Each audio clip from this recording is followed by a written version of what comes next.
Tes, tes. Tes. Bismillah, bismillah.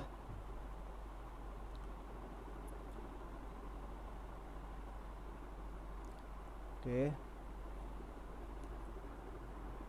Steady semua, steady. Steady.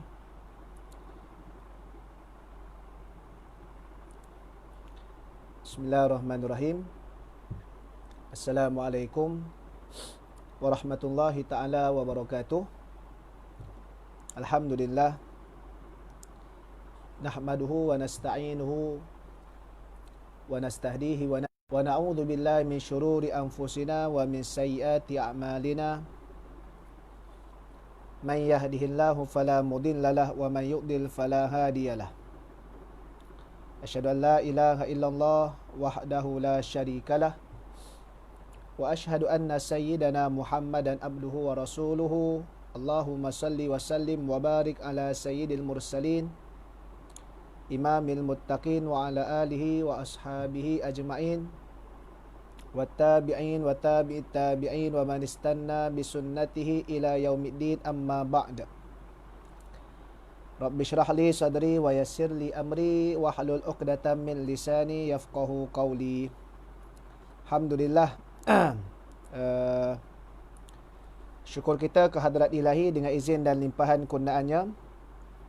Kita masih lagi diberikan bimbingan taufik dan hidayah oleh Allah Subhanahu wa taala. Mudah-mudahan kita semua terus mematuhi perintah kawalan pergerakan bagi kita menjayakan misi memutuskan rantaian penularan wabak COVID-19 ini.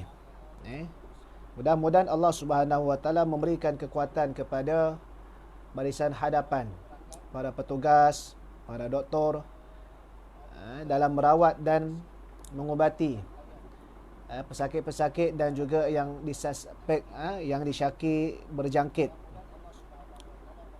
Dalam masa yang sama diberikan kekuatan kepada para polis dan tentera yang setia dalam mengawal keselamatan dan juga menjaga keamanan negara kita ini, insya-Allah. Baik, pada malam ni kita akan sambung lagi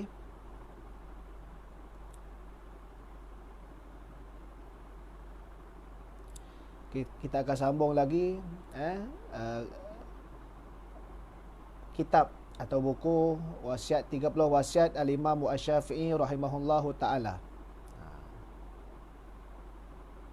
Okey. Selesai dah ni,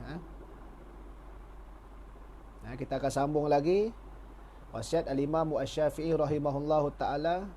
Sepenuh hari yang ke-7 ni, satu malam 2 wasiat.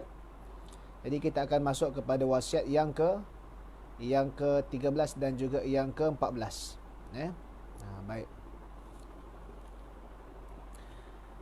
Wasiat Al-Imam Asy-Syafi'i rahimahullahu taala yang ke-13 adalah berkenaan dengan khusyuk zahir dan batin.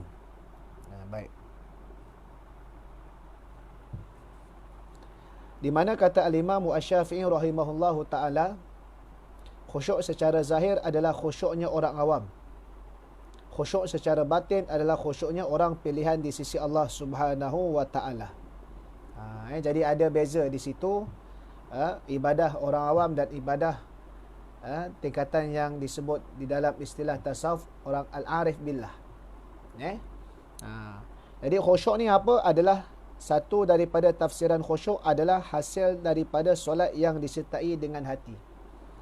Kalau kita ambil contoh dalam bab ibadah solat, khusyuk orang awam ni, pergerakan dia tadi tu terjaga.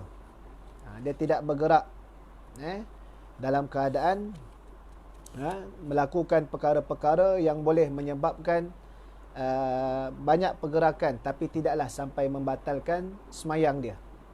Namun hati dia masih lagi tak khusyuk, walaupun tangan dia masih lagi duduk di dalam di antara pusat dan dadanya itu, kakinya tak bergerak-gerak, tapi hati dia masih lagi belum khusyuk. Anggota zahirnya saja khusyuk, tapi hati tak khusyuk. Tapi orang yang tasawuf, orang al-arif billah, Mereka tidak sekadar khusyuk pada anggota, tetapi mereka juga khusyuk pada hati. Sebab itu ada disebutkan siapa yang khusyuk hatinya di dalam solat, secara tak langsung anggota dia juga, luaran dia adalah khusyuk. Orang yang bersolat dengan menyertakan hati tentu khusyuk dalam mengerjakan solat. Khusyuk berlaku kerana hati ikut bermunajat, hati ikut berzikir, hati sentiasa berdoa kepada Allah Subhanahu wa taala, serta hati mengingati bahawa Allah Subhanahu wa taala melihat gerak-geri hamba-Nya. Di samping itu, hati sedar dengan keagungan Allah serta kekurangan diri sebagai hamba dalam melaksanakan perintah-perintah Allah. Kesedaran itu menimbulkan perasaan khusyuk dalam dan di luar solat. Sebab itu, khusyuk ni hati tadi tu hadir sekali dalam apa jua ibadah yang kita lakukan. Terutamanya khusyuk ni dia terkait rapat dengan ibadah solat. Walladzina hum fi solatihim khashi'un. Orang mukmin yang berjaya ni adalah salah satunya sifat orang yang di dalam solat dia mereka khusyuk. Bacaannya mereka perhatikan, mereka cuba memahami, dan mereka merasai akan muraqabatullah, pengawasan Allah Subhanahu wa taala, dan juga ma'iyatullah, kebersamaan Allah di dalam hati dia tadi tu. Itu khusyuk. Sebab itu hebat. Orang yang khusyuk zahir dan batin ni, maka tak ada siapa boleh ganggu dia. Perumpamaan kalau orang yang tengah syok tengok sesuatu cerita, maka orang sekeliling dia tak hiraukan, kerana hati dia tadi hadir sekali, bukan sekadar mata saja melihat, tapi hatinya tadi itu satu yang dipanggil menyentuh perasaan. Sebab itu ulama-ulama terdahulu, salafus soleh yang terdahulu, hatta kalau mereka bermunajat boleh menangis. Sayyidina Umar Al-Khattab radhiyallahu taala anhu diriwayatkan semayang dia, semayang malam dia, ada satu masa dia baca ayat Al-Quran, satu ayat selepas Fatihah lah, yang mana ayat tersebut alladzina hum fi waqifuhum innahum mas'ulun. Hazri Yasin. Assalamualaikum. Waalaikumsalam. Baik, yang mana ayat tersebut menyatakan Allah Ta'ala memerintahkan para malaikat di padang mahsyar kelak supaya malaikat ini memberhentikan kekecohan seluruh sekalian manusia yang ada untuk nak menghitung amalan. Waqifuhum, berhentikan mereka wahai malaikat, innahum mas'ulun, sesungguhnya manusia itu mereka semua akan dipersoalkan oleh Allah. Follow rapat peminat setia. Tunjuk sikit kopi. Sama-sama minum lah kan. Kalau kuliah dekat masjid, minum air mineral kosong kan, paling-paling tidak pun air gau. Okey lah tu, alhamdulillah. Tapi kuliah dalam talian online ni kita minum air keruh. Lawa background kelas. Malam ni kita background tempat lain, kita balik rumah mak malam ni. Tak apa, seberang jalan je rumah dengan rumah masjid. Okey, kita minum dulu. Jadi Sayyidina Umar ni baca satu ayat pun sudah cukup memberikan keinsafan kepada dia. Dia sebagai Amirul Mukminin yang menjaga urusan seluruh umat Islam tadi tu bertanggungjawab. Sehingga kan itulah yang disebutkan dia round.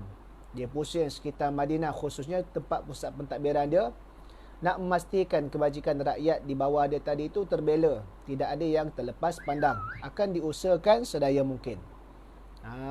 Kan, sehingga kan pernah disebutkan oleh beliau, dia cukup bimbang hatta kalau ada seekor haiwan pun yang mati disebabkan kecuaian dia, haiwan je pun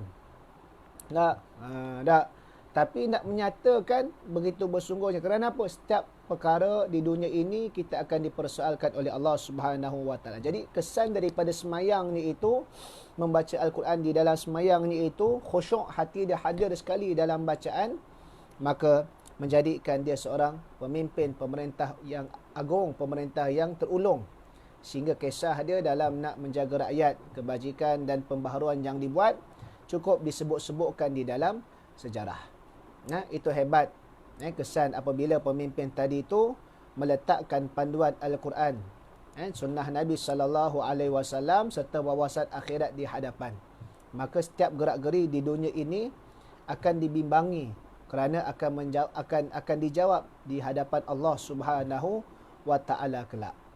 Tapi kalau pemimpin yang mengabaikan Al-Quran dan sunnah, tidak meletakkan wawasan akhirat, hanya memikirkan soal manusia nak undi dia ataupun tidak, maka dia akan buat semata-mata nak dapat undian, sekalipun terpaksa melakukan perkara yang bercanggah dengan syariat.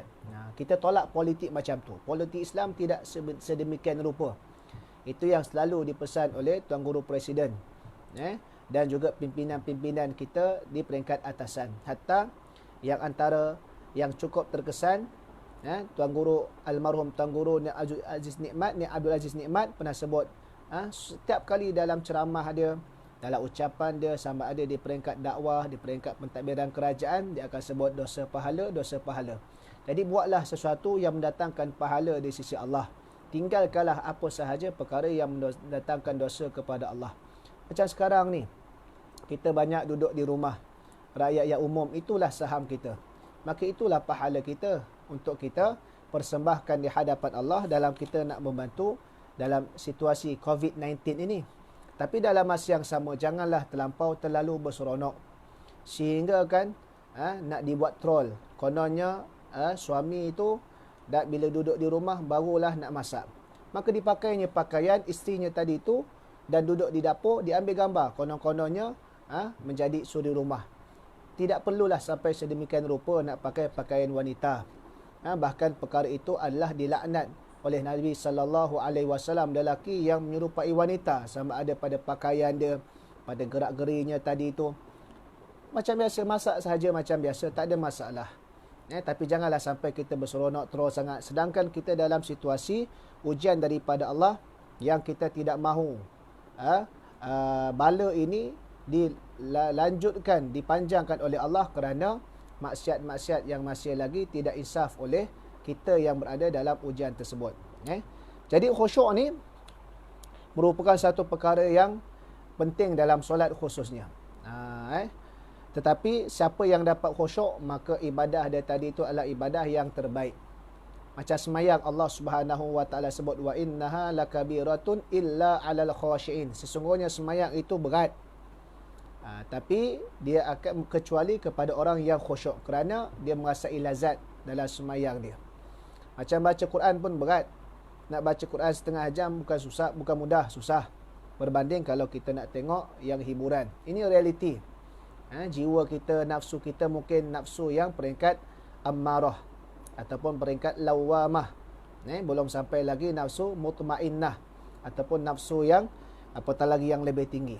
Kadang-kadang kita baca Quran, baru 3 ayat baca, 5 kali menguap. Baru 3 ayat baca, 5 kali menguap. Baru ayat baru 3, menguapnya 5 kali. Jadi susahlah. Sebab itu nak boleh capai baca Quran sejuzuk sehari ini pun satu cabaran yang besar. Ingat lagi nasihat daripada Syekh Muhammad Ali As-Sabuni. Dia sering kali datang ke Malaysia. Antara yang menguruskannya itu, menjadi pembimbing pendamping dia untuk penterjemah adalah Ustaz Nazmi Abdul Karim. Di antara nasihat Syekh Muhammad Ali As-Sabuni, dia kata apa? Semalas-malas umat Islam adalah membaca Al-Quran 1 juzuk. Itu umat Islam yang paling malas. Bayangkan, paling malas pun minimal 1 juzuk. Kalau tak capai 1 juzuk, tak tahulah nak kata apa. Itu tahap dia. Sebab diriwayatkan, dinukilkan cerita daripada orang yang mana selalu berdampingan dengan Syekh Muhammad Ali As-Sabuni ini, dia minimal 3 juzuk sehari. Di saat umur dia akhir 80-an ataupun dah mencecah 90. Itu antara cabaran. Kerana apa? Kerana ibadah ni memerlukan kekuatan hati, iaitulah yang dipanggil khusyuk, hadir dalam sesuatu ibadah yang kita lakukan. Maka pentingnya khusyuk tadi itu bukan sekadar pada zahir luaran, pada anggota tubuh, tapi dalaman tadi yang lebih utama. Sebab itu disebutkan, man khasya'a qalbuhu la khasya'at jawarihuhu. Siapa yang hatinya khusyuk, maka anggota dia tadi turut akan khusyuk. Kalau ada gangguan sikit-sikit kan, kalau gatal sikit-sikit tak semayang tu, dia masih lagi boleh bertahan.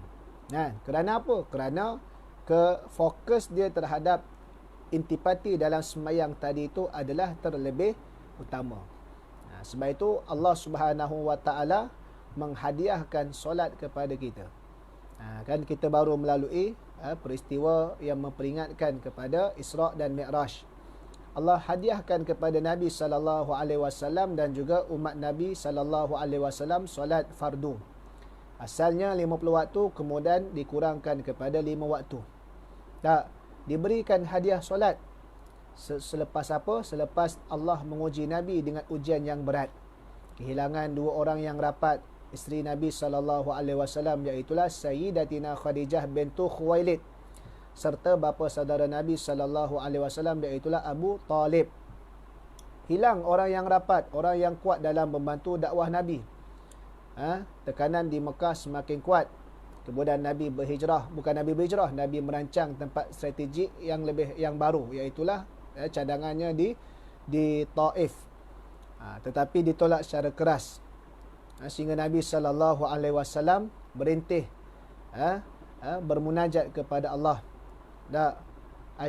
Allahumma inni ashku ilaika di'fa quwwati wa qillata hilati. Itu awal dia lah.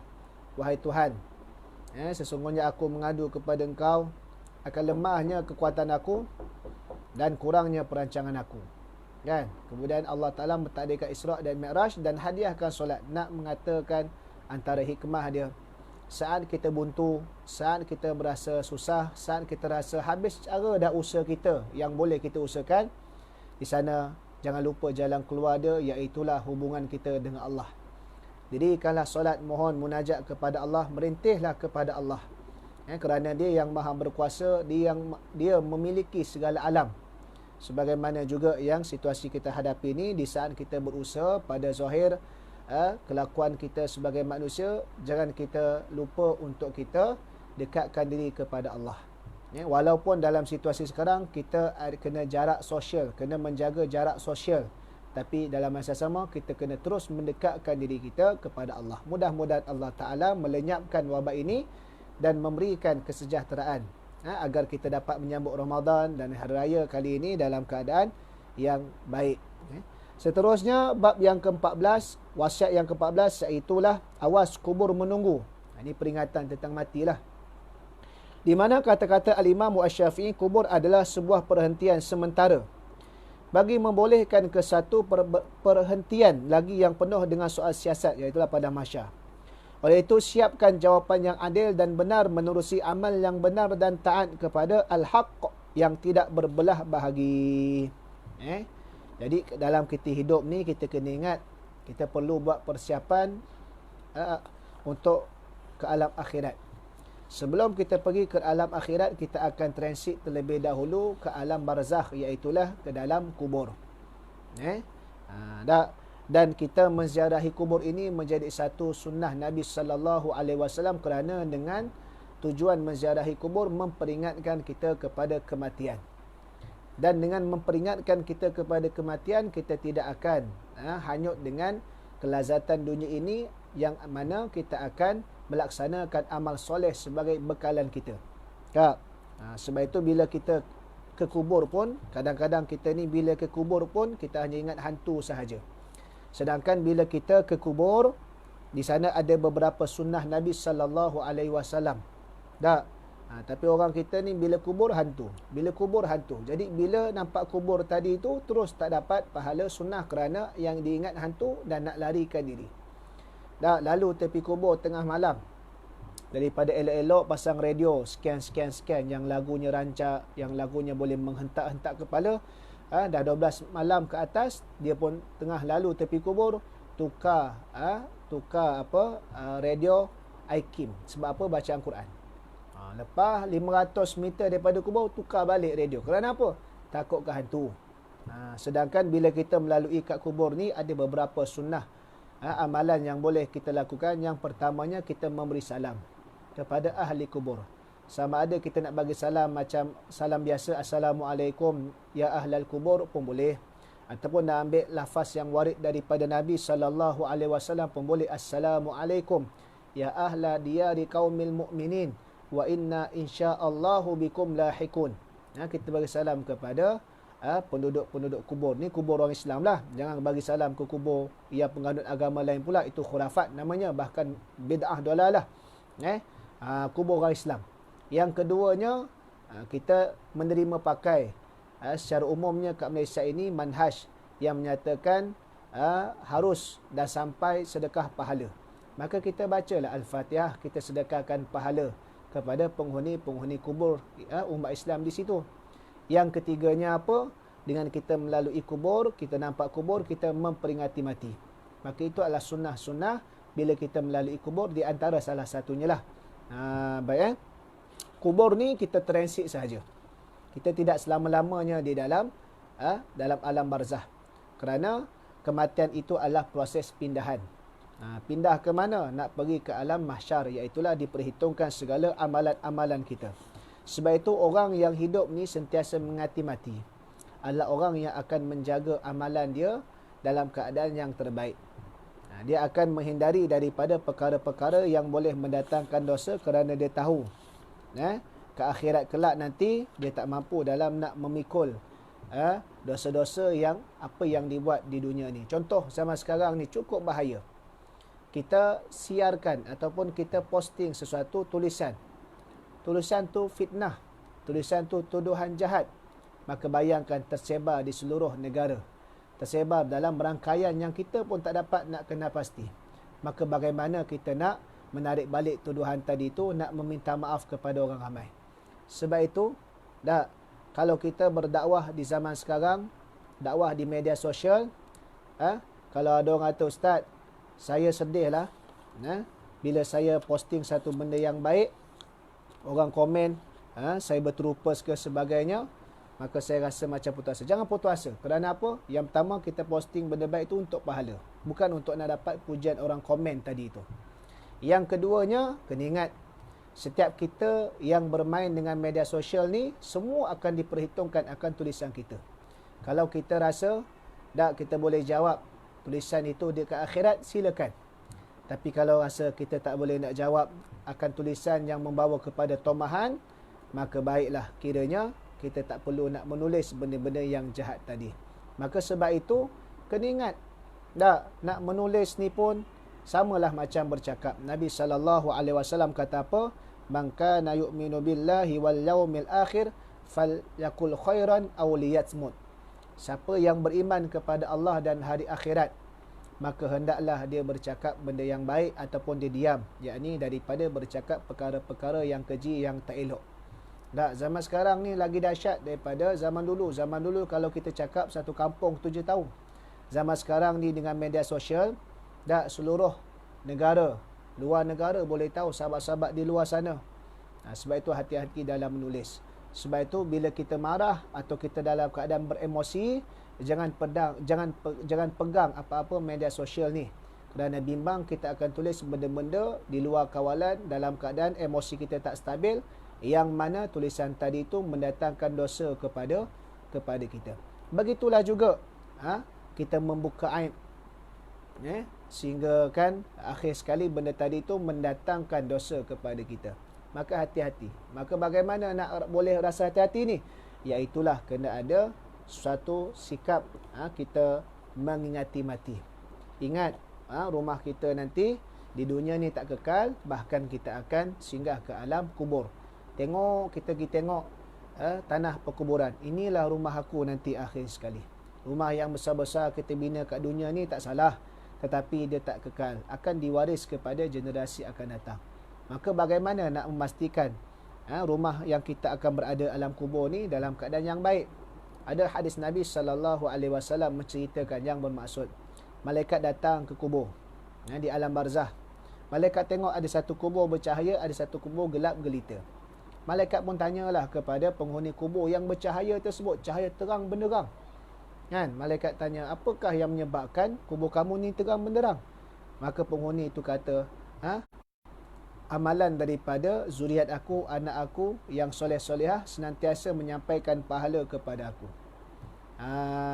Jadi anak-anak dia, cucu cicit dia, keturunan dia tadi itu yang hidup adalah kalangan orang yang soleh dan solehah. Sentiasa menyampaikan, mensedekahkan pahala, membacakan Al-Fatihah, mendoakan pengampunan. Maka menjadikan kubur dia senantiasa menerima pahala, dan itulah signifikan dia kuburnya bercahaya. Malaikat pun pergi ke satu kubur lagi. Malaikat tanya, kenapa kubur kamu gelap? Maka penghuni tadi itu kata dia bersedih dan kesal kerana tidak ada generasi dia yang mendoakan dia. Sebab itulah dalam ketika hidup ni kita kena sediakan pelapis, kena sediakan zuriat, kena sediakan siapa yang boleh menyambung kelangsungan legasi untuk pahala tadi tu berterusan sekalipun kita telah mati. Kerana kita tak nampak gambaran sebenar alam barzah itu bagaimana. Yang kita nampak di zahir ini kubur macam tu lah, tak sama sahaja. Orang yang beriman, orang tak beriman, orang yang baik, orang yang buat maksiat, tapi hakikat dia di alam barzah dia adalah berlainan. Bagi mereka yang melaksanakan amalan soleh, lubang kubur itu adalah sehebat istana dan juga tempat yang aman. Tapi mereka yang melakukan maksiat serta perkara-perkara yang mendatangkan dosa, kubur itulah tempat permulaan azab, sebelum nak pergi kepada hukuman yang sebenarnya di akhirat kelak di neraka Allah Subhanahu wa taala. Nauzubillahi min zalik. Maka cukuplah sekadar itu. Kita sambung dua wasiat, iaitulah wasiat yang ke-13 dan juga wasiat yang ke-14. Wasiat yang ke-13 berkenaan dengan khusyuk zahir dan batin. Wasiat yang ke-14, awas kubur menunggu. Jadi insya-Allah kita akan sambung lagi siri-siri berkenaan dengan 30 wasiat Al-Imam Asy-Syafi'i rahimahullahu taala sehingga habis insya-Allah. Jadi kalau siapa nak dapatkan rakaman daripada wasiat yang pertama sampai wasiat yang ke-12, boleh layari atau pergi ke YouTube Zuhaili Saiman. Di sana ada link-link yang telah kita masukkan video ke dalam YouTube tersebut. Mudah-mudahan beroleh manfaat bersama. Sementara kita masih lagi di dalam tempoh duduk di rumah, kita duduk dengan baik, penuhi aktiviti yang berfaedah dan bermanfaat. Mudah-mudahan Allah Ta'ala memberkati dan melenyapkan, menghilangkan wabak coronavirus dalam Malaysia ini dan seluruh negara. Assalamualaikum warahmatullahi ta'ala wabarakatuh.